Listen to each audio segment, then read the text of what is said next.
श्रीयकान्ताय कल्याणनिधये निधयेऽर्तिनाम् श्रीवेङ्कटनिवासाय श्रीनिवासाय मङ्गलम् लक्ष्मी सविभ्रमालोकसुभ्रूविभ्रमचक्षुषे चक्षुषे सर्वलोकानां वेङ्कटेशाय मङ्गलम्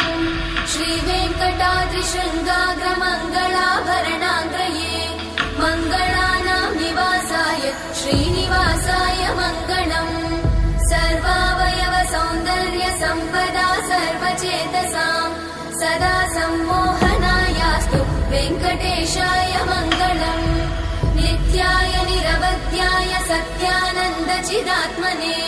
सर्वान्तरात्मने श्रीमद् वेङ्कटेशाय मङ्गलम् स्वतः सर्वविदे सर्वशक्तये सर्वशेषिणे